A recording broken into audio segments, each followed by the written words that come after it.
આપણા નિષ્ણાતો આપણી સાથે હાજર છે એન્જલ બ્રોકિંગના મયુરેશ જોશી અને પ્રુડન્ટ બ્રોકિંગ સર્વિસીસના પ્રદીપ હોટચંદાની. મયુરેશ, આપથી જાણવા માંગશું, જે જબરદસ્ત સપોર્ટ મિડકેપથી મળ્યો છે, હજુ પણ આગળ મળતો રહેશે કે આ વન ડે ગેમ છે? નિશાજી, મારા હિસાબે આઈ થિંક જેટલી લિક્વિડિટી ડ્રિવન એક મોમેન્ટમ છે માર્કેટ્સમાં, આઈ થિંક એ કન્ટિન્યુ રહેશે. અને જેવી રીતે રિઝલ્ટ આવેલા પ્રોબ્લી ફોર Q1, મારા હિસાબે આઈ થિંક માર્કેટ્સ એક પ્રીએમ કરી રહ્યા છે કે Q3, Q4 માં જે રિઝલ્ટ્સ રિકવરીની એક્સપેક્ટેશન છે, then largely earnings expected to grow 15-16% એ કદાચ થઈ જશે. બીજી વસ્તુ આઈ થિંક ગવર્મેન્ટ રિફોર્મ્સ અને જેવી રીતે આઈ થિંક જે GST નો પાસેજ થઈ ગયો, I think that has been taken very positively, not just by foreign investors, but મારા હિસાબે I think India is back on to the radar of global sovereign rating agencies. ત્રીજી વસ્તુ I think globally probably you are seeing concerted action still taking place. આજે ECB ની meeting છે and largely it is presumed કે જે bond buying program હોય, asset purchase program હોય, that will largely continue. And again I think with the Fed data that has come out rather on the job side, the Fed hike for September looks probably not due. So I think December માં કદાચ rate hike આવશે. તો એના કારણે I think the market momentum will very well continue. Mid caps માં specifically I think જેવી રીતે movement આપણે જોઈ છે, I think you have to be stock specific now at this point of time. કારણ I think markets have probably run a little bit ahead of themselves within the mid cap arena. તો મારા હિસાબે I think stock specific action કરવા માટે mid cap માં બહુ જરૂરી છે. ઓકે, સાથે જ મયુરેશ, આજના દિવસની અંદર માર્કેટનો જે ટ્રેન્ડ આપણને બિલ્ડઅપ થતો દેખાયો છે, બેંક કાઉન્ટર્સ તરફથી આજે થોડું આપણને એક દબાણ બનતું દેખાયું છે. અને ખાસ કરીને આપણે આમાં જોઈએ તો પ્રાઇવેટ સેક્ટરના બેંક તરફથી આપણને જે થોડું દબાણ છે એમાં આપણને દબાણ આવતું દેખાઈ રહ્યું છે. એમાં યસ બેંકનું એક કાઉન્ટર જોઈએ કે જ્યાં આપણે એના QIPના સમાચાર જોયા અને પછી સ્ટોક આપણને આજે 4.5% સુધી ઘટતો દેખાઈ રહ્યો છે. શું ધ્યાન બને છે? આ એક QIP પણ આપણે જોઈએ તો 2016નું સૌથી મોટું રહેશે અને જે રીતના અત્યારે મંજૂરી મળી ગઈ છે પછી સ્ટોક બીટન ડાઉન થઈ રહ્યો છે, શું ધ્યાન રાખવું જોઈએ? આફ્ટરનૂન વિક્રમભાઈ, આઈ થિંક બે વસ્તુ આઈ થિંક બહુ સમજવાની બહુ જરૂરી છે. એક આઈ થિંક જે આઉટ પરફોર્મન્સ છે પ્રાઇવેટ સેક્ટર બેંક્સમાં, સ્પેસિફિકલી લાર્જર પ્રાઇવેટ સેક્ટર બેંક્સમાં, I think that is very profound over the last few quarters. બીજી વસ્તુ આઈ થિંક જે સિક્લિકલ ટ્રેન્ડ અમે લોકો જોઈ રહ્યા છે, I think expectations of credit growth again coming back to higher double digits, એવી રીતે થશે તો આઈ થિંક જે ક્રેડિટ કોસ્ટ છે સિસ્ટમમાં બિલ્ટ ઇન થયેલી, that will start coming down. ત્રીજી વસ્તુ I think which is more important for the banking sector as a whole is that the working capital constraints છે individual industries માટે, as that start receding over the next few quarters with earnings improving, asset quality ના pressures ઓછા થઈ જાય banks ના balance sheet ઉપર. But the more important aspect is the kind of run up that we've seen. So I think તમે કહીએ કે fundamental analyst ને પૂછશો તો I think valuations look a little bit stretched from an FY17 perspective, but these factors probably will help and aid the banking industry going forward. So જે credit growth આજની તારીખમાં છે, if that goes into the double digits as one expects, credit cost ઓછી થઈ જાય, asset quality ના pressures હજી ઓછા થઈ જાય, borrowing costs come down, મારા હિસાબે I think that creates fillip in terms of balance sheet expansion. Where private sector stands out is where the capital adequacy is extremely strong. And મારા હિસાબે I think balance sheet fund and fuel કરવા માટે I think they've got the right resources. As far as the QIP is concerned, મારા હિસાબે I think though you are seeing some amount of profit booking or dip onto the stock, I think it is going to be value accretive and not dilutive going forward. So મારા હિસાબે I think we still maintain a very positive view on the larger private sector banks. MBL infra એક counter છે મયુરેશજી, જ્યાં આજે 10%ની upward circuit જોવા મળી રહી છે. તમે જો 2.5 ગણા વોલ્યુમ સાથે ખરીદારીને આ 3 ટ્રેડિંગ સેશનમાં લગભગ 30%નો ઉછાળો આવી ગયો છે. શું હજુ ત્યાં તેજી બાકી છે? Largely, I think આ સ્પેસમાં I think એક જોવું પડશે કે જેવી રીતે I think એક એક્સપેક્ટેશન છે કે NHAI અને MoRTH I think orders award કરશે 15,000 કિલોમીટરની આજુબાજુમાં. I think award for this fiscal itself is what the ministry has probably given out. એ તમે એક એક્સ્ટ્રાપોલેટ કરશો તો I think જે ઓર્ડર્સ આવશે probably EPC પ્લેસને, I think that can be quite substantial. ત્રીજી વસ્તુ તમે એ જો કે I think the large part of these orders probably are coming on a hybrid annuity basis, જેની કારણે I think જે IRRs છે, specifically the equity IRRs and the blended margins, I mean એમાં ઇમ્પ્રુવમેન્ટ જોવા મળશે. ચોથી વસ્તુ I think જેટલી I think equity અને debt component છે, I think you have to individually look at balance sheets જ્યાં debt stretch નથી and where the equity component probably our operational projects has already gone over or almost getting over. તો મારા હિસાબે I think A space બહુ interesting છે, but stock specific action લેવા માટે આ સ્પેસમાં પણ બહુ જરૂરી છે. ઓકે, તો આ વ્યૂ અત્યારે આપણને બનતો દેખાયો છે ઇન્ફ્રા કાઉન્ટર્સ માટે. અને ત્યારે જ અહીંયા સમય થયો છે બ્રેકનો. બ્રેક બાદ સમાચારો આગળ વાત કરીશું.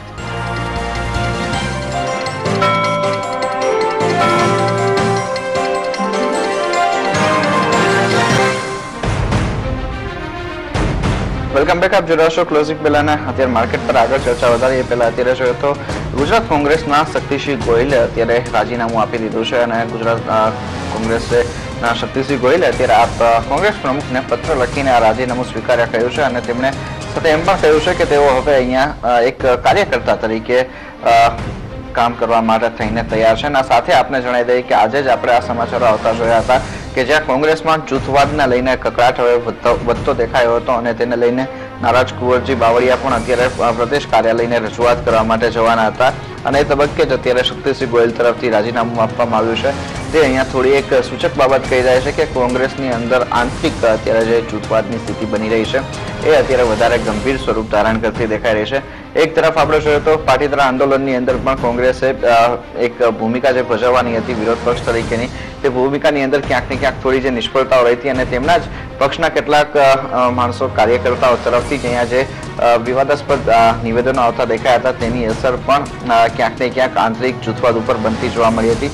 ઘણા તબક્કે એવું પણ રાજકીય નિષ્ણાતોનું માનવાનું બની રહ્યું હતું કે કોંગ્રેસ આ ઘટનાનો પૂરેપૂરો લાભ ઉઠાવી ના શકી અને તેમણે જે રીતના એક વિરોધ દર્શાવવો જોઈતો હતો એ વિરોધ અહીંયા તેઓ દર્શાવી શક્યા નહોતા પાટીદાર અનામત આંદોલન સમયે પણ.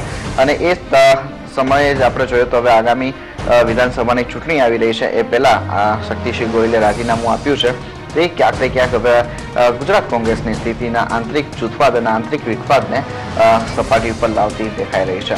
આ સાથે જ હવે આગળ વધીએ માર્કેટ ઉપર અને અત્યારે જે રીતનો ટ્રેન્ડ આજના દિવસમાં આપણને થોડો કન્સોલિડેશન તરફનો દેખાયો છે પરંતુ છેલ્લા કલાકની અંદર ખરીદદારી આપણને પાછી ફરતી જોવા મળી અને 8,950ની નજીકના સ્તર આપણને જે રીતના આવતા દેખાઈ રહ્યા છે એ ક્યાંક ને ક્યાંક બજારમાં હજુ અંડરટોન એક મજબૂતીનો દર્શાવી રહ્યા છે. મેજરલી જોઈએ આપણે આ છેલ્લા 1 કલાકની અંદર કયા કાઉન્ટર્સ તરફથી મેજર સપોર્ટ મળતો દેખાયો છે તેમાં બેલ, ઓર્બિંદો ફાર્મા, કોલ ઇન્ડિયા જેવા કાઉન્ટર્સ તરફથી આ સપોર્ટ મળતો દેખાયો છે. ખાસ કરીને મયુરેશ અહીંયા બેલ ઉપર આપનો એક વ્યૂ લેવા માંગીશું.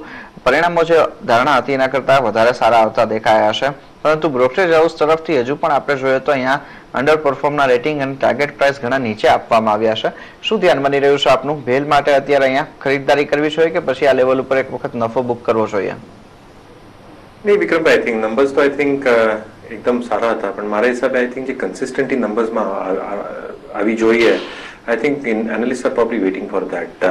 બીજી વસ્તુ તમે એ જો કે આઈ થિંક જે ઓર્ડર બુક છે I think order book is still very stagnated અને એક્સપેક્ટેશન એ જ છે કે for the better part of this fiscal and another couple of quarters of the next fiscal 7 gigawatt જેવા આઈ થિંક ઓર્ડર્સ કદાચ બેલને મળશે which also includes L1 orders. ત્રીજી વસ્તુ આઈ થિંક જે રિટેન્શન મની છે અને જે કેશ પોઝિશન છે that has been depleting, so that has to improve on a consistent basis. So I think જ્યાં સુધી consistency નહીં આવે analysts will not probably get that confidence કે I think that turnaround quarter has really begun for BHEL. And if one assumes कि जेवा numbers BHEL ना आवे, I think they repeat that for the next 2 quarters and a capex cycle turns. मारे हिसाबे I think that will show positive sign. But till that happens, I think मारे हिसाबे I think the stock probably might consolidate or become a market performer. Market જબરદસ્ત તેજીમાં આગળ વધી રહ્યું છે. 8,955ના level જોવા મળી રહ્યા છે એટલે રિકવરી મોડ ખાસો આગળ વધી રહ્યો છે. જ્યારે આપણે શો શરૂઆત કરી ત્યારે 5%ની તેજી હતી, હવે 0.5%ની આસપાસ પહોંચતી દેખાઈ રહી છે. જે રીતે BHEL પર વાત થઈ, રિકવરી આવી છે 1%ની. હવે આપણે કેન ઇન્ડિયા પર જોઈ રહ્યા છે 5%ની રિકવરી ત્યાં પણ બનતી દેખાય છે.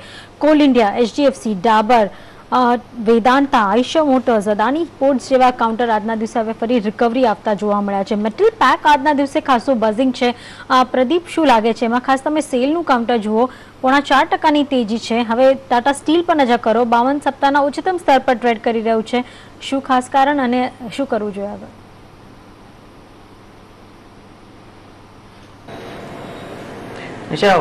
નિફ્ટી મેટલ ઇન્ડેક્સ પર આપણે લગભગ 6 થી 8 મહિનાથી એક સ્ટ્રોંગ પોઝિટિવ વ્યૂ ધરાવી રહ્યા છીએ અને JSW સ્ટીલ તમને યાદ હોય તો 1030 1050ના લેવલથી આપણે બુલિશ છીએ. 1370નો એક મેજર ટાર્ગેટ અચીવ કર્યા પછી આપણે 2200ના એક નેક્સ્ટ બિગ ટાર્ગેટ સાથે કામ કરી રહ્યા છીએ.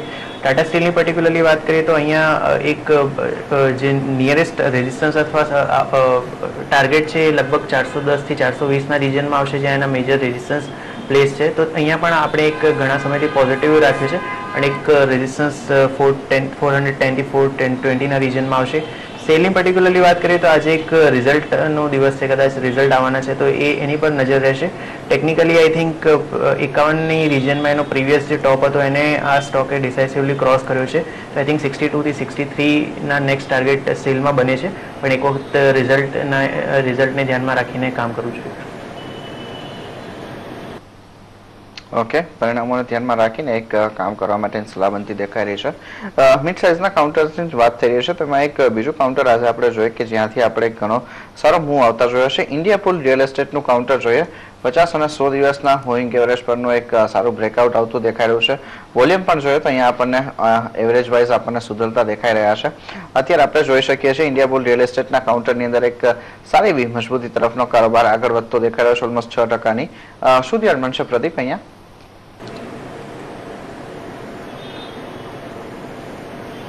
જો IBREL, HDIL, DLF આ બધા જ સ્ટોકમાં એક સારી અપમૂવ પછી છેલ્લા લગભગ 2 થી 3 મહિના કોન્સોલિડેશનનો ફેઝ જોવા મળ્યો છે, જે મારા હિસાબે એક ઓવરઓલ પર્સપેક્ટિવમાં હેલ્થી ગણાશે. ઇન્ડિયાબુલ રિયલ એસ્ટેટ પર્ટિક્યુલરલી વાત કરીએ તો એક 105નો ટોપ એણે જૂન 2016માં બનાવ્યો હતો અને ત્યાંથી પછી એક નીચેની સાઈડમાં 78નો બોટમ બનાવીને આવ્યો છે. આઈ થિંક એક શોર્ટ ટર્મમાં જે રેઝિસ્ટન્સ આવશે એ ક્લોઝર ટુ 87-88ના રિજનમાં આવશે અને એ લેવલ ક્રોસ થાય તો મારા હિસાબે પાછો એનો અપ ટ્રેન્ડ રિઝ્યુમ થયેલો ગણાશે, કોન્સોલિડેશનનું બ્રેકઆઉટ ગણાશે અને એ કેસમાં પાછો 105ના ટોપ છે રિટેસ્ટ કરી શકે. તો 87-88ના એક રેઝિસ્ટન્સ પર નજર રહેશે, એની ઉપર જાય તો 105ના ટાર્ગેટ સાથે એક પોઝિટિવ વ્યૂ રહેશે. ઓકે, ત્યારે જ માર્કેટની જે રીતે આપણે આગળ ચર્ચા કરી રહ્યા હતા, હવે તેજી તરફ આગળ વધી રહ્યું છે. સેન્સેક્સ તમે જો 29,073 પર ટ્રેડ કરી રહ્યું છે, 150 પોઈન્ટનો ઉછાળો આવતો જોવા મળી રહ્યો છે. મિડકેપ તમે જુઓ ત્યાં 117 પોઈન્ટનો ઉછાળો છે, 0.5%ની તેજી બનેલી છે. બેંક નિફ્ટી જ્યાં આપણે જોઈ રહ્યા હતા એક નેગેટિવ અને ગ્રીન ઝોનમાં સરકતો એક ઝોલા ખાતો જોવા મળી રહ્યો હતો, ત્યાં હવે 30 પોઈન્ટનો ઉછાળો આવતો જોવા મળ્યો છે. એટલે ધીરે ધીરે ત્યાં પણ ખરીદારી આવતી જોવા મળી છે. અને મિડકેપ તો આપણે જોઈ રહ્યા છે જબરદસ્ત તેજીમાં છે, 125 પોઈન્ટની તેજી અત્યારે આપણને ત્યાં બનતી દેખાય છે, 0.5%ની તેજી ત્યાં અત્યારે જોવા મળી છે. માર્કેટ બ્રેથ હજી આપણે જોઈ રહ્યા છે 2 સ્ટોક વધતા અને 1 સ્ટોક ઘટતો. નિફ્ટી પર કયા કાઉન્ટરમાં રિકવરી છે તો તમે જુઓ BHEL, આઈશર મોટર્સમાં તેજી ઉમેરાઈ છે, કેન ઇન્ડિયામાં રિકવરી 0.5%ની આવી છે. Tata motors, DVR, Bharat forge જે ગઈ 2 ટ્રેડિંગ સેશનમાં ભારત ફોર્જ જે રિટર્ન આપ્યા એ આજે થોડા ધોવાતા દેખાતા હતા, પણ હવે 0.5%ની રિકવરી પણ તમે ભારત ફોર્જ પર જોઈ શકો છો. Tata Steel, Titan, Aurobindo Pharma, Dabur તેજીમાં હતા, તેજી ઉમેરાતી. TCS અને યસ બેંક જે અત્યારે આપણે ચર્ચા કરી જે ઘટાડે ચાલી રહ્યા હતા, લગભગ 4 થી 5%નો ઘટાડો આવી ગયો છે TCS અને યસ બેંકમાં, ત્યાં 0.5 થી 0.5%ની તેજી ઉમેરાતી જોવા મળી રહી છે, એટલે રિકવરી આવી રહી છે એમ અત્યારે ત્યાં કહી શકાય. તો આ બધા કાઉન્ટર્સ ખાસા બઝિંગ જોવા મળી રહ્યા છે.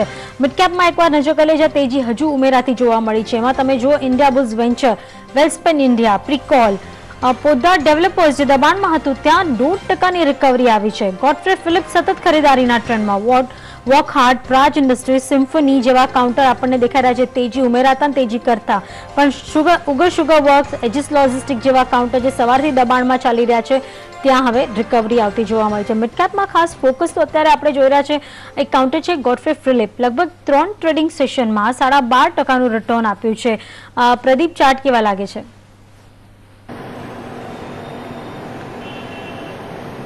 સો ઓવરઓલ એક સ્ટ્રોંગ અપટ્રેન્ડમાં છે. વીકલી ચાર્ટ્સ પર ગોડફ્રે ફિલિપ્સનો 1300 થી 1310ના રિજનમાં મેજર રેઝિસ્ટન્સ હતું એ એણે પાછલા અઠવાડિયામાં બ્રેક કર્યું છે. તો આઈ થિંક એનો જે લોજિકલ ટાર્ગેટ આવશે ક્લોઝર ટુ 1660નો આવશે, જે એની ફેબ્રુઆરી 2015ની ટોપ છે. તો ડેફિનેટલી હજી પણ અહીંથી અપસાઇડ લાગી રહી છે, લગભગ 1600 પ્લસના લેવલ આ સ્ટોક બતાવી શકે. તો એક ટ્રેડિંગ સ્ટોપલોસ સાથે આ સ્ટોકને હોલ્ડ કરી શકાય. આઈ થિંક ક્લોઝર ટુ 1400 એનો એક ઇમિડિયેટ સપોર્ટ આવે છે, જે એક સ્ટોપલોસ રાખીને આ સ્ટોકમાં લોંગ પોઝિશન હોલ્ડ કરી શકાય. ઓકે, અત્યારે જ માર્કેટ આટલી સારી એક તેજી તરફ આગળ વધતું દેખાઈ રહ્યું છે. એમાં પણ આપણે જોઈએ તો મિડ સાઇઝનું એક કાઉન્ટર છે ચેન્નાઈ પેટ્રો, જ્યાં આપણને હજુ પણ એક વીક સાઇડના જ આંકડાઓ દેખાઈ રહ્યા છે.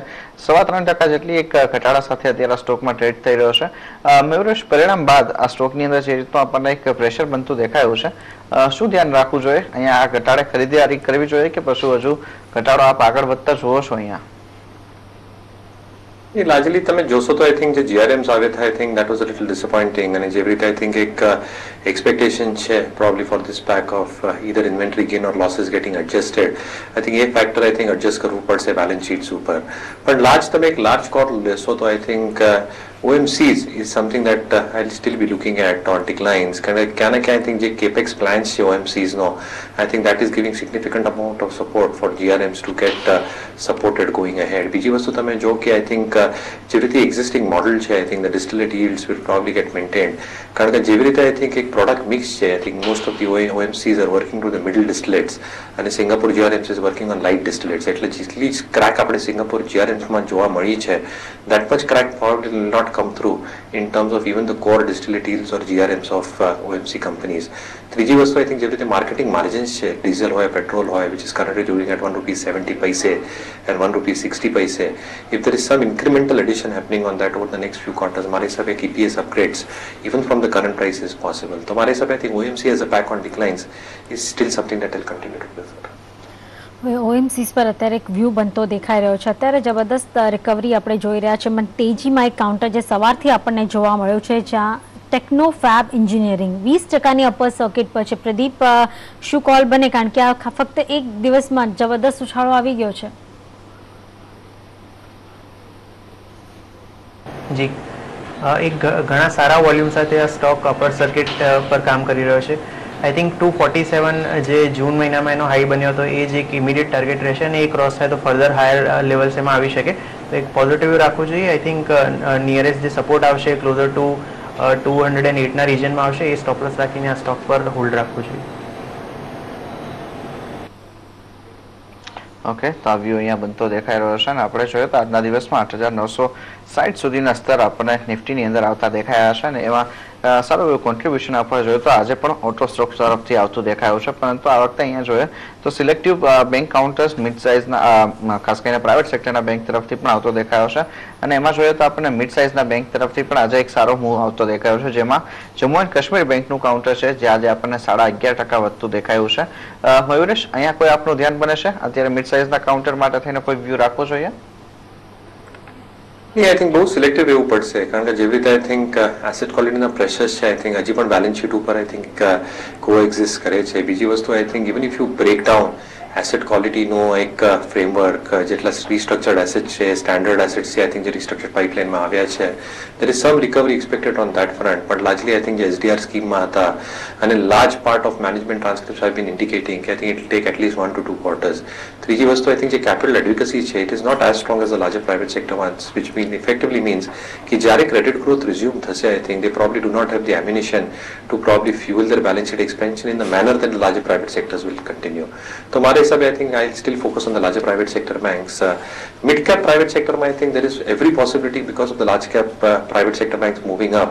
I think traders or investors are looking at opportunities where they have seen a missed out feeling on the large cap ones. So I think large cap private sector is the space that I'll still prefer even in these markets. જબરદસ્ત તેજી માર્કેટમાં બનતી દેખાય છે. 0.5% તેજી બનતી. સમય થયો છે એક નાનકડા વિરામનો, ત્યારબાદ ક્લોઝિંગ પર રહેશે નજર.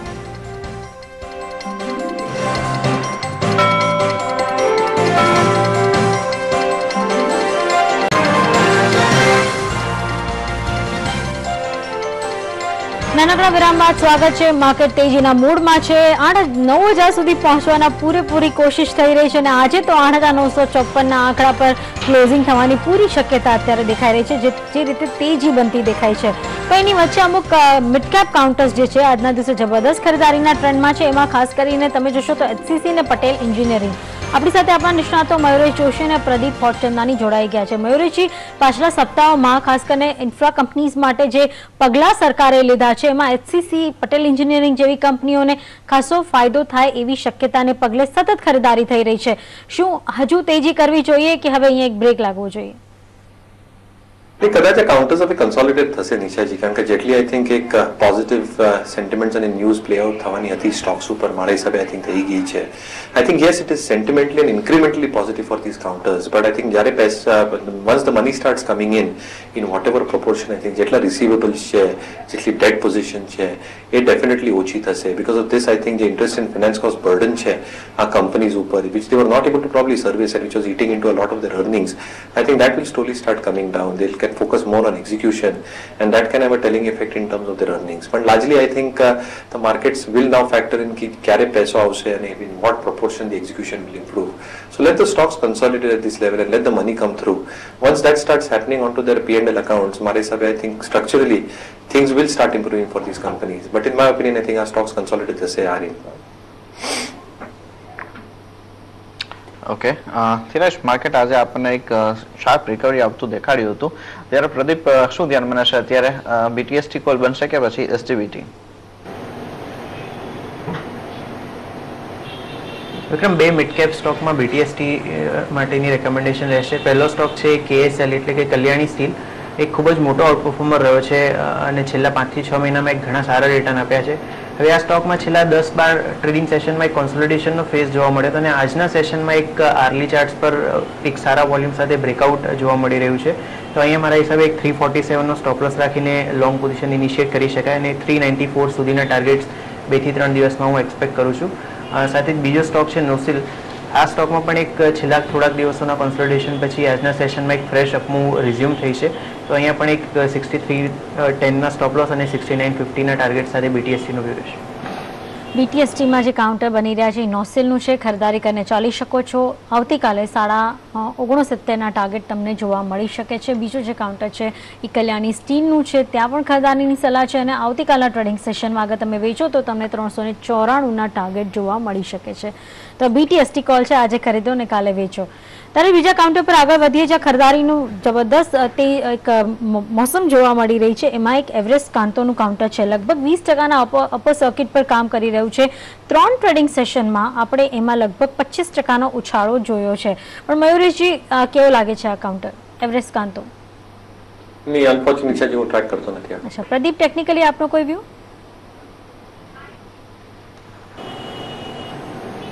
સો આઈ થિંક એક સારી અપમૂવ પછી 26ના મેજર રેઝિસ્ટન્સની આજુબાજુમાં આવી ગયો છે આ સ્ટોક.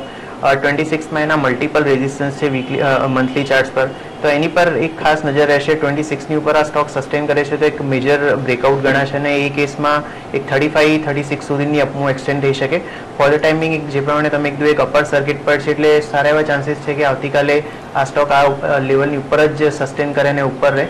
તો એક 35-36 સુધીની ફર્ધર અપમૂવ સુધીનો માર્ગ ખુલ્લો થઈ શકે.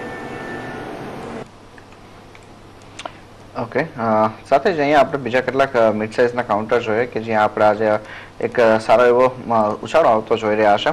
હિન્દુસ્તાન કન્સ્ટ્રક્શનનું કાઉન્ટર તો છે જ, પરંતુ HDIL બીજું એક સ્ટોક જોઈએ આપણે, જ્યાં આજે 50 અને 100 દિવસના મૂવિંગ એવરેજ પરનું બ્રેકઆઉટ છે. સાથે જ 10 દિવસના એવરેજની સરખામણીએ 3 ગણા વોલ્યુમ સાથેનો કારોબાર દેખાયો છે. પ્રદીપ, કોઈ ધ્યાન બનશે અહીંયા આપનું?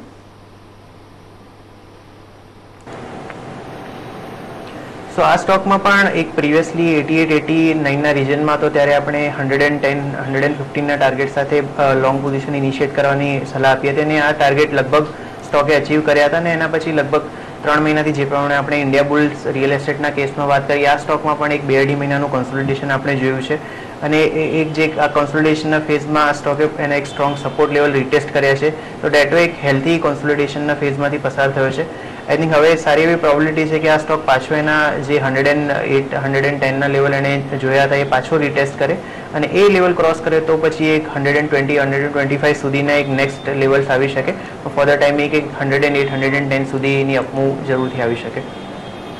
ઓકે, તો અત્યારે આપણે જોઈ રહ્યા છીએ જે ખાસ કરીને રિયલ એસ્ટેટ કાઉન્ટર છે એમાં થોડીક રિકવરી આવી રહી છે. જે રીતે મેં પહેલાં પણ કહ્યું, પોદાર ડેવલપર્સ જે છે ત્યાં તમે જુઓ ત્યાં થોડી રિકવરીના અત્યારે સંકેતો મળી રહ્યા છે. ઓલમોસ્ટ ઘટાડે ચાલતો કાઉન્ટર હવે લગભગ 1.5%ની રિકવરી દર્શાવી રહ્યું છે અને તમે જો DLF, DB realty, Indiabulls real બધી જ એક જબરદસ્ત ખરીદારી અત્યારે જોવા મળી રહી છે. તો અત્યારે ટ્રેડિંગ બેટ લેવાતી હોય એવું અહીંયા જોવા મળી રહ્યું છે. એની સાથે સાથે બીજા જે કાઉન્ટર છે જ્યાં રિકવરી છે એમાં પ્રીકોલ એક કાઉન્ટર છે જ્યાં જબરદસ્ત રિકવરી આવી છે. તમે જો 60%ની તેજી અત્યારે પ્રીકોલમાં જોવા મળી રહી છે અને ઓલમોસ્ટ કહી શકાય 6%ની આસપાસની રિકવરી છે. સડન તમે જોઈ શકો. મયુરેશ, કોઈ કોલ? નહીં, હું એક ડિટેલમાં ટ્રેક કરતો નથી, પણ I think the operational performance has been quite reasonable. તો મારા હિસાબે I think investors holding on at lower level should continue only. Pradeep, આપનું શું વ્યૂ બને? તો પ્રિકોલ એક ઓટો એન્સિલરી સ્પેસને બિલોંગ કરે છે જેની આપણે પહેલાં પણ વાત કરી. ઓટો એન્સેલેરી સ્પેસ પર અમે ઘણા બુલિશ છીએ. હવે પ્રીકોલ ઓલરેડી એક સારા રિટર્ન આપી ચૂક્યો છે અને 64-60 આઈ થિંક 119 120ના રીજનની આજુબાજુ ચાલી રહ્યો છે. હવે 124નું જે ટોપ એન્ડ બનાવ્યું છે ત્યાં આગળ એક double top formation in place છે. આઈ થિંક 124ના રેઝિસ્ટન્સ પર નજર રહેશે અને એ ક્રોસ થાય તો એક ફર્ધર જે અપટ્રેન્ડ એનો નવા લેવલ્સ આવી શકે અને ક્લોઝર ટુ 140-145ના લેવલ્સ બતાવી શકે. પણ એક રિસ્ક રિવોર્ડના પર્સપેક્ટિવથી મારા હિસાબે એક ટાયર જે સ્પેસની આપણે વાત કરી ત્યાં આગળ એપોલો ટાયર અને એમઆરએફમાં અમે એક ફ્રેશ બ્રેકઆઉટ નોટિસ કર્યા છે રિસેન્ટલી. તો એક અપોલો ટાયરમાં અમે 245-250ના ટાર્ગેટ્સ લઈને ચાલી રહ્યા છીએ. એમઆરએફમાં પણ અમને લગભગ 46,000ના ટાર્ગેટ આવનારા 2 થી 3 ક્વાર્ટરમાં લાગે છે કે આવી શકે. તો એક ટાયર સ્પેસમાં અને ખાસ કરીને અપોલો અને એમઆરએફ અમારા ટોપ પિક્સ છે. ઓકે, સાથે જ સુઝલોન એનર્જીની અંદર આપણને જે આજના દિવસમાં એક સ્પાઇક દેખાયો છે. મયુરેશ, કોઈ ધ્યાન બને છે અહીંયા? એ લોંગ ડ્રોન આઉટ સ્ટોરી છે વિક્રમભાઈ, અને જેવી રીતે રિન્યુએબલ એનર્જીનું એક ફોકસ છે મારા હિસાબે I think the benefits will come back ended. બીજી વસ્તુ આઈ થિંક જેવી રીતે એક સ્ટ્રોંગ પ્રમોટર બેકિંગ થઈ ગઈ છે સ્ટોકમાં, you will definitely see some amount of stability happening at least from a management perspective. ત્રીજી વસ્તુ તમે જો તો order book is quite reasonable. The only issue will become in terms of the realizations going forward as realizations start dipping ahead in my opinion. And ત્રીજી વસ્તુ I think the fourth most important thing is the reduction in terms of their leverage positioning, which they have been able to do, and if they are able to do successfully going forward as well, substantial reduction, મારા હિસાબે I think the return ratios will improve. But a long run out story છે. I think this is not a story to be played out over 6 months or a year. You need to have patience for at least a couple of years in my opinion. સિમ્ફનીમાં આપણે જોઈ રહ્યા છીએ જબરદસ્ત recovery આવી છે. 200 DMA ઉપર trade કરી રહ્યું છે. 3%ની તેજી, 2.5%ની તેજી હાલે જ ઉમેરાઈ છે. પ્રદીપ, શું કરવું જોઈએ? સો બ્રોડલી હજી એક કોન્સોલિડેશન ફેઝમાં છે અને એક વેટ એન્ડ વોચનો જ અપ્રોચ રહેશે. On the higher side closer to 2450ના રીજનમાં મેજર રેઝિસ્ટન્સ આવે છે અને ઓન ધ લોઅર સાઇડ એક મલ્ટિપલ સપોર્ટ રીજન છે 2200ના રીજનમાં છે. તો એક હજી બ્રોડલી ઓવરઓલ અપટ્રેન્ડ એનો ઇન્ટેક્ટ છે, પણ એક જે કોન્સોલિડેશનના ફેઝમાં ધ્યાનમાં રાખીને ફ્રેશ લોંગ એડવાઇઝેબલ નહીં રહે, પણ જે પણ લોંગ પોઝિશન હોય ક્લોઝર ટુ 2200 જે સપોર્ટ રીજનની મેં વાત કરી એ સ્ટોપ લોસ સાથે હોલ્ડ રાખી શકાય. મયુરેશજી, જેવી રીતે આપણે જાણીએ છીએ હવે લોકોના હાથમાં 7th પે કમિશનના પૈસા આવી ગયા છે અને હવે સામે ફેસ્ટિવલ સિઝન પણ છે, તો આવા વ્હાઇટ ગુડ્સ તરફ ઝુકાવ વધી શકે છે. તો એમાં એક ટાઈમ બિંગ ફોર 3 months કોઈ બાઇંગ કરી શકાય? મને તો વ્યૂ આપતો નથી, પણ મારા હિસાબે આઈ થિંક જેવી રીતે આઈ થિંક પે કમિશનના રેકમેન્ડેશન્સ આવશે, મારા હિસાબે I think people will start moving up the value chain. So એટલે જે પરસેપ્શન છે કે high value items will get sold into and those will have a positive reactions on consumer durables and staples who do this. મારા હિસાબે I think it will start first with the lower value chain. તો જેવી રીતે તમે હમણાં સિમ્પનીની વાત કરતા હતા, I think air coolers is a significant market tier 3, tier 4 અને rural areasમાં, અને જેવી રીતે management I think દર્શાવતી હતી I think in terms of their top line growth, new products getting launched and EBITDA margins sustaining and improving going forward, મારા હિસાબે I think this looks like a very compelling story. અને FMCG સ્પેસમાં પણ I think the lower end of the products છે value chainમાં, any of the companies I think whether they be value added oils, whether they be toothpaste, મારા હિસાબે I think this is the space that people will go for, unbranded the branded but at the lower end of the value chain. તો મારા હિસાબે I think selectively consumer durable staples, air coolers, I think this is the space where I remain extremely constructive about. Okay, આ સિવાય બીજો એક counter આપણે આજે જોઈએ GSFC, કે જે પણ આજે આપણને એક 50 અને 100 દિવસના મૂવિંગ એવરેજ પર સારા એવા વોલ્યુમ સાથે બ્રેકઆઉટ આપતું દેખાઈ રહ્યું છે. પ્રદીપ, અહીંયા શું બનશે ખ્યાલ? ખરીદી કરવાનો કે પછી એક વખત નફો બુક કરવાનો?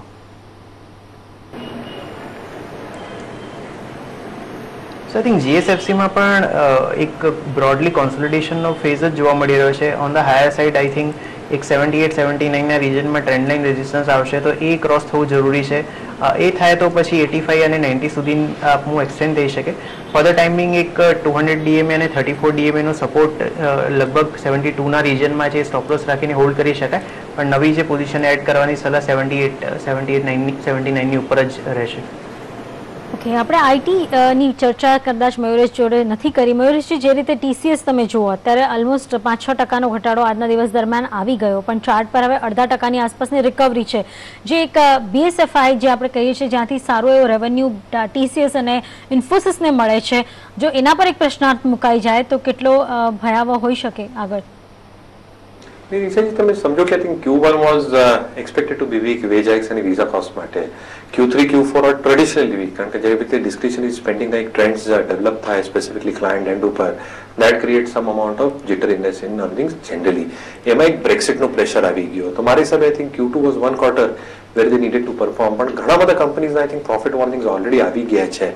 ઇન્ફોસિસનો RBSનો આઈ થિંક એક કોન્ટ્રાક્ટ કેન્સલેશન જોવા મળ્યું છે, કોગ્નિઝન્ટ, Mindtree and is giving some signs in terms of softness coming through. હવે BFSI as a space accounts for a majority of revenues. TCS માટે I think 40%, Infosys માટે 32.8%, and within the space itself I think US as a geography contributes significantly. TCS માટે 54%, Infosys માટે 62%. તો મારા હિસાબે I think any softness happening from the client side, discretionary spending ઉપર will definitely have pressure points on EBIT and EBIT margins. હવે જે રીતે EBITDA margins નું TCS કહેતો તો I think around 26 to 28%. That can come under pressure if there are some amount of softness on this quarter. અને જે EPS ને એક અનુમાન લગાયેલા analyst ને 150 rupees for TCS, around 72 rupees for Infosys. If that starts getting tapered down, the valuation probably will start coming down. So મારા હિસાબે I think the underperformance for IT sector can continue for a large part of FY17. So one largely needs to wait for results to come through, and if the stocks do correct anywhere between 5 to 10% from the current level, ત્યારે એક opportunity મળશે long term investors ને. But largely I think the call is that IT will underperform for FY17. ત્યારે જ એક વખત derivatives ઉપર આપણે નજર કરીએ તો આજના દિવસમાં આપણને 9100 ના કોલ ઉપર એક મોટું રાઇટિંગ થતું દેખાઈ રહ્યું છે. તેની સામે આપણે જોઈએ તો 9000 ના કોલ ઉપર આપણને સારી એવી નવી પોઝિશન્સ બનતી દેખાઈ રહી છે અને 8900 ના પુટ ઉપર આપણે જોઈએ તો ત્યાં પણ પોઝિશન સારી એવી પોઝિટિવલી આપણને ઓપન ઇન્ટરેસ્ટની બિલ્ડઅપ થતી જોવા મળી છે. પ્રદીપ, કોઈ વ્યૂ બનશે અહીંયા આપનો?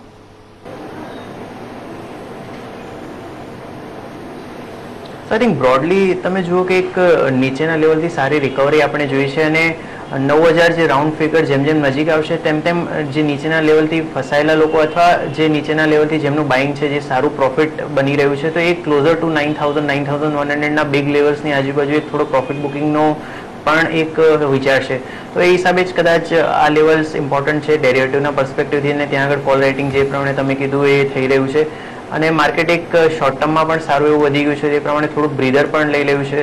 તો એક આ લેવલની આજુબાજુ નિફ્ટીમાં કોન્સોલિડેશનનો ફેઝ બની શકે તો એ જ દ્રષ્ટિને એ જ પર્સપેક્ટિવને ધ્યાનમાં રાખીને એક સ્ટોક સ્પેસિફિક વ્યૂ અત્યારે અપનાવવો જોઈએ. નિફ્ટીમાં કદાચ થોડોક ટાઈમ લઈ શકે મોટા લેવલ્સને અચીવ કરવામાં, એને રીટેસ્ટ કરવામાં. તો એ હિસાબે કોલ રાઇટિંગ થઈ રહી છે જેના હિસાબે જે પણ એ ટાઈમ લેપ્સ થાય એ દરમિયાન કોલનું પ્રીમિયમ જે ઈટ કરી શકાય તો એ હિસાબે કદાચ કોલ રાઇટિંગ થઈ રહ્યું હોય એવું બની શકે. 1 મિનિટનો સમય બાકી છે. 8954 પર પહોંચ્યા બાદ 8949 ને 48 ના લેવલ અત્યારે નિફ્ટી પર બનતા દેખાયા છે. હીરો મોટોકોપ, અંબુજા સિમેન્ટ, ભારતી ઇન્ફ્રાટેલમાં થોડી વેચવાલી આવી છે તો એની અસર આપણે કહી શકીએ કે અત્યારે અહીંયા બનતી દેખાઈ રહી છે. પણ ઓવરઓલ આપણે જોઈ રહ્યા છે માર્કેટ બ્રેથ પોઝિટિવ થઈને ક્લોઝ થશે. 2 સ્ટોક વધતા ને 1 સ્ટોક ઘટતો અને અત્યારે 8950 ની આસપાસ ક્લોઝિંગ આવવાની પૂરી શક્યતા અત્યારે આપણને જોવા મળી રહી છે. મિડ કેપ જે જબરદસ્ત તેજીમાં છે હજુ પણ હાલે એની તેજી જળવાયેલી છે. 117.9 ત્યાં બનેલો છે જ્યાં 7 આપ્યો છે કાઉન્ટર્સ. એમાં તમે જુઓ આજના દિવસે Technofab, engineering, Everest Kanto, Aptech, HCC, Patel engineer, MBL infra, HOEC જેવા કાઉન્ટર આઉટ પરફોર્મર રહ્યા છે જ્યાં સારી એવી ખરીદારી આજના દિવસે દેખાય છે. દબાણ થોડું ઘણું છે એમાં રાની ઇન્જિન, સૂર્યા રોશની ખરાબ પરિણામોને લીધે, આઇનોક્સ વિન્ડ, પ્રતિભા ઇન્ડસ્ટ્રીઝ, અલ્સ્ટોમ TND જેવા કાઉન્ટર રહ્યા છે જ્યાં આજના દિવસે ખાસું દબાણ રહ્યું છે. જ્યાં નિફ્ટીમાં દબાણ રહ્યું છે એમાં IT કંપનીઝ મોખરે છે અને યસ બેંક જ્યાં આપણે જોવા મળ્યું કે બેન્કિંગ સ્ટોક્સમાં યસ બેંકમાં આજના દિવસે ખાસો મોટો ઘટાડો આવ્યો છે. BHEL આપણે જોયું કે બ્રોકરેજ હાઉસના વ્યૂઝ જોતા ત્યારબાદ એક દબાણમાં આવતું જોવા મળ્યું. સવારના ખરીદારી ને ત્યારબાદ કન્સોલિડેશન બનતું દેખાય. ઓલરેડી 15% તેજી BHELમાં ગઈકાલે આવી ગઈ હતી. તો ફાઇનલી 29,052 ઉપર સેન્સેક્સે ક્લોઝ આપ્યું છે. 125 પોઈન્ટની તેજી બાદ આપણે જો 0.5% તેજી બનતી દેખાઈ. નિફ્ટી 8,950 ને પાર બંધ થયું છે. લગભગ 1.5 વર્ષ બાદ 8,950 ને પાર નિફ્ટી ક્લોઝ થતું જોવા મળ્યું છે જે એક પોઝિટિવ વાત કહી શકાય. 0.5% તેજી, 5 થી 0.5% વચ્ચેની તેજી આપણને જોવા મળી નિફ્ટીમાં અને મિડ કેપે આઉટ પરફોર્મન્સ દેખાડ્યું. જબરદસ્ત 7 આપ્યો 0.5% તેજી ત્યાં બનતી. મિડ કેપ ફાઇનલી પોઝિટિવ થઈને ક્લોઝ થયું છે. બેંક નિફ્ટી માફ કરશો, બેંક નિફ્ટી થોડું પોઝિટિવ થઈને બંધ થયું છે. માર્કેટ બ્રેથ થોડી પોઝિટિવ જ રહી છે તો એ પણ એક કહી શકાય કે સંતોષ વ્યક્ત કરે છે. 5 લાખ કરોડનું ટર્નઓવર ઓલમોસ્ટ આપણને જોવા મળ્યું આજના દિવસે એટલે એટલે જબરદસ્ત બાઇંગના આંકડા આવી શકે છે, પણ નિરાશ કર્યા આઈટી સ્ટોક્સે. આપણા સાથે મયુરેશ જોશી અને પ્રદીપ પોટચંદાની જોડાયેલા છે. પ્રદીપ, ફાઇનલ કોલ નિફ્ટી ઉપર આવતીકાલે કેવો ટ્રેન્ડ દેખાય છે? સો આઈ થિંક ઓવરઓલ ટ્રેન્ડ તો આપણે જે પ્રમાણે વાત કરીએ એક પોઝિટિવ જ છે. એક સારી અપમૂવ પછી થોડાક દિવસ કોન્સોલિડેશનના સ્પેન્ડ થાય તો એ હેલ્થી જ ગણાશે માર્કેટ માટે. અને જે પ્રમાણે આપણે વાત કરી કે એક 9000 જે આંકડો આપણને બદલાતો જોવા મળશે, તો એની પહેલાં એક થોડુંક નર્વસનેસ અને પ્રોફિટ બુકિંગના હિસાબે કદાચ માર્કેટ થોડોક ટાઈમ લઈ શકે, પણ જે પ્રમાણે મેં કીધું એક ઓવરઓલ ટ્રેન્ડ ઇન્ટેક્ટ છે અને નીચેની સાઈડમાં 8850 અમારા હિસાબે એક સારો સપોર્ટ દેખાઈ રહ્યો છે હાર્લી ચાર્ટ્સ પર. તો એ સ્ટોપ લોસ રાખીને લોંગ પોઝિશન હજી પણ હોલ્ડ રાખવી જોઈએ. અને I think overall trend positive છે અને it's a matter of time આપણે જે પ્રીવિયસ જે હાઈસ છે 9190ના એ રિટેસ્ટ કરવાની સારી એવી શક્યતા જણાવી છે. ઓકે, તો આ વ્યૂ અત્યારે આપણને અહીંયા બનતો દેખાઈ રહ્યો છે માર્કેટ માટે. 8952ના સ્તર ઉપર આપણને નિફ્ટીનો ફાઇનલ ક્લોઝ થતું આપણને દેખાઈ રહ્યો છે. સેન્સેક્સ અહીંયા આપણે જોઈએ તો 29000ની ઉપર આપણને ક્લોઝ થતો દેખાઈ રહ્યો છે. જો ડેટ વાઇઝ આપણે વાત કરીએ તો 13 એપ્રિલ 2015 બાદ પહેલી વખત આપણે સેન્સેક્સને 29000ની પાર બંધ થતા જોયો છે. આજના દિવસમાં ઇન્ટ્રાડે બેઝ પર સેન્સેક્સમાં નવા 52 વીક હાઈના સ્તર પણ બનતા દેખાયા હતા અને અત્યારે પણ આપણે જોઈએ તો એક ખસાયવા તો લગભગ 1 વર્ષથી વધુના સમય માટેનો આપણે ગાળો નક્કી કરીએ તો એની ઉપર આજે આપણને ક્લોઝ આવતું દેખાયું છે, જે એક પોઝિટિવ સાઇન આપણને અત્યારે સેન્સેક્સ માટેના દેખાઈ રહ્યા છે. આ સાથે જ રજા લેવાનો સમય થયો છે. મયુરેશ, કોઈ ડિસ્ક્લોઝર રહેશે આપને? વિક્રમભાઈ, જે પણ સ્ટોક્સની ચર્ચા કરી મારા પોતાની હોલ્ડિંગ નથી, બટ ઇટ ઇઝ પોસિબલ આ બધા સ્ટોક્સ ક્લાયન્ટ સાથે ડિસ્કસ કર્યા હોય and we might be holding positions on behalf of our clients. Pradeep, આપના તરફથી?